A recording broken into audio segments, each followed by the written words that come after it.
2016 has been a loaded year for video games. Thanks to budgeting reasons, I haven't really played too many, but the ones that I have played have been incredibly awesome. The rules for this year are no remakes, no HD remasters, no double dipping from the same franchise, and no ports to new consoles or to the PC. So without further ado, and in no particular order, here are my picks for video games in the year of 2015 plus one. Standing by. Call it when ready. Stand by for Titanfall.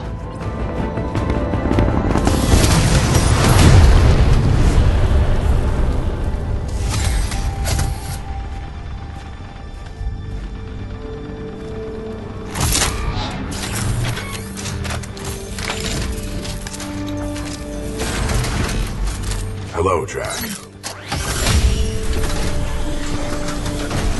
BT-7274 online and ready for combat. It is time to complete our mission.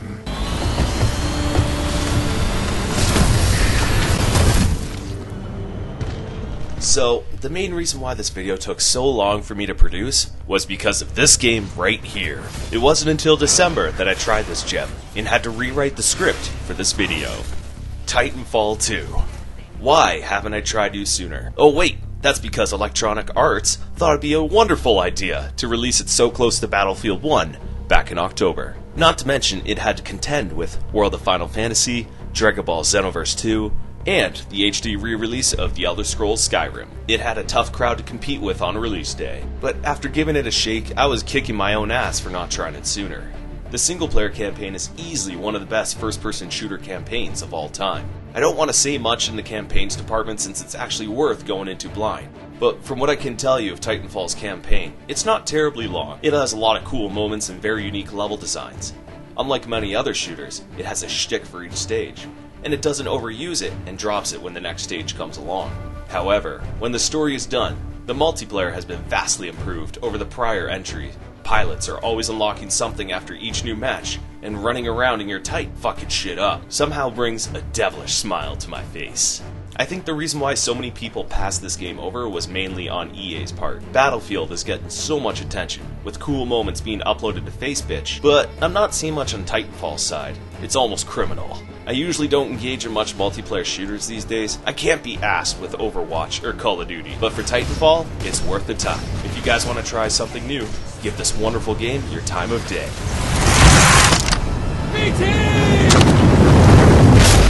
Got you.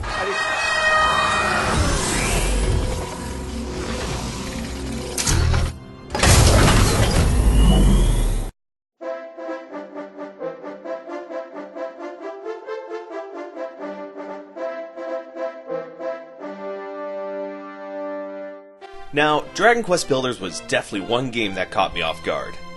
This product was basically Square saying, what if we made Dragon Quest game, but made it Minecraft? And by the gods, did it work! The main difference between Builders and Minecraft, that it focuses more on NPCs giving the player side quests, and gears towards them building the town, rather than spending hours splunking in randomly generated caves below the surface. After the 1 or 2 hour long tutorial is done, teaching the player how to Minecraft, the game just basically gives player free reign over how they want to progress the story. Next thing you know, you're building like a pro. Sure, the world not being randomly generated could be a turnoff to many players who just want to dig through caverns and find rare materials, but I'd wager if it did, Builders would turn out to be a lot more different of an experience altogether. The only fault I could find with Dragon Quest Builders would have to be the lack of couch co-op multiplayer. I could definitely see myself enjoying this game for hours on end with a better half. That said, this game offers an addictive and fun mentality of exploration, in search of finding new materials. The second you pick up a new item, the game rewards you with more crafting recipes to work on. It's strangely rewarding to create new items to think to yourself on how to expand your town in increasingly creative ways. I'd 100% recommend this game to anyone who wants a relaxing and chill game to play on and off with. Or if you want something very fun and replayable to play with the kids. You definitely cannot go wrong with Builders.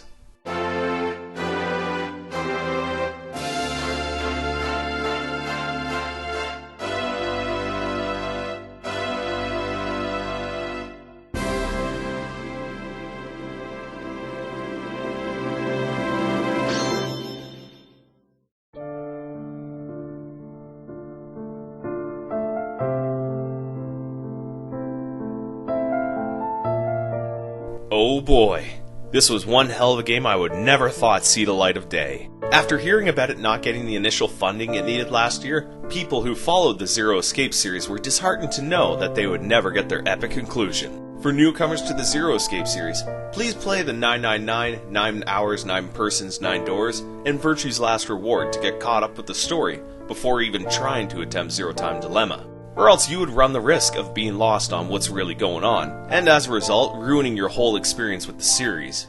So about Zero Time Dilemma, it's all about our hero.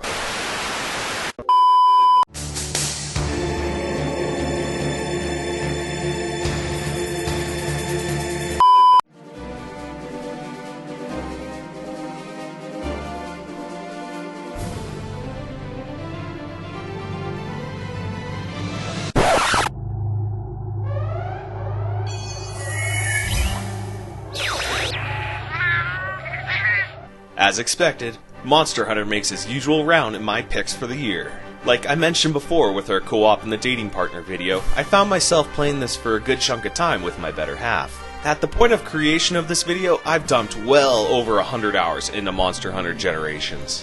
And that's not even counting all the other games. And I don't think it'll be time to shelf this game just yet, even after many hours of getting triple or even quadruple carded from bullshit boss fights. Monster Hunter is one of those really strange cases of proving, if you got something right, milk the ever-living shit out of the formula and watch as it prints money. Sure, I will fully acknowledge that Monster Hunter can be stressful for newer players to the series, but once you take the time to invest in its gameplay, or even read the boss patterns, or coordinate with other players, this is one hell of an experience you'll never get anywhere else. That being said, please Capcom, put Monster Hunter on the PlayStation Vita or on a home console. I'm sick of using this stupid-ass nub stick to control the camera. This stupid thing right here.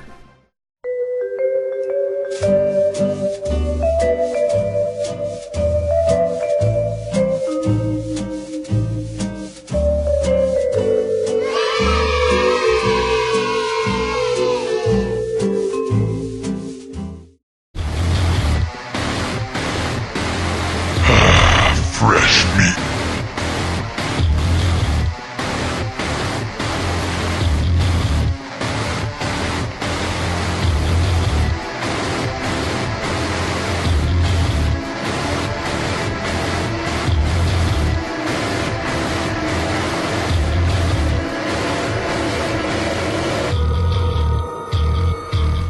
Doom, Doom, Doom. Oh, how we've all missed you. When Doom blessed us with its release in May, it knew exactly what it wanted to achieve with being completely shameless about it. Speaking as an old-school Doom player, this was cocaine in video game form. Platforming, backtracking, and good old-fashioned chainsaws to the face was something that the current video game market was sorely lacking. This game does have its flaws, and I will fully acknowledge that, but I want to take a quick moment to talk about them. First off, this game's engine prevents too many enemies on screen at the same time, which definitely does suck, because nothing gives the player a bigger erection than seeing 100 foes on screen and just one of you to take them all out. The snap map is a great idea in theory, but thanks to the game's limitations, it's stuck with indoor and corridor levels for preset room designs. And its limitations of 4 players to the snap map game mode and the presets really hold it back from making Doom great again. Also, speaking about the multiplayer, I do actually have some gripes with the Doom multiplayer in general. Sure, it is really fun. Sporting the shotgun and the super shotgun will ensure your victory all the time. But it's kinda stapled on instead of being truly fleshed out like other modern shooters. But being honest, I found playing the multiplayer pretty fun, since after every match you can play dress up with Doom Guy, regardless of the match's outcome. Over time that feature kinda grew on me. But all that aside, Doom is a fantastic experience. It's not often in these days of modern first-person shooters that the main campaign is the primary focus. The competition is largely focused on corridors or scripted set pieces, whereas Doom just says, fuck all that shit, and just goes its own way. You could essentially boil down the gameplay to having Doom Guy just moving from one combat arena to another, but that doesn't stop it from being fun. In fact, it's better because of that. Taking the time to read the map and look for secrets is the most rewarding thing you can do as the player. And you can get Doom Guy powered up or finding stronger weapons a few levels early just by exploring. So if you do decide to play this game for the first time after seeing this, I'd 100% recommend playing it on hard. It gives that extra level of satisfaction and like the game itself, will leave you feeling empowered and having a giant demonic smile on your face.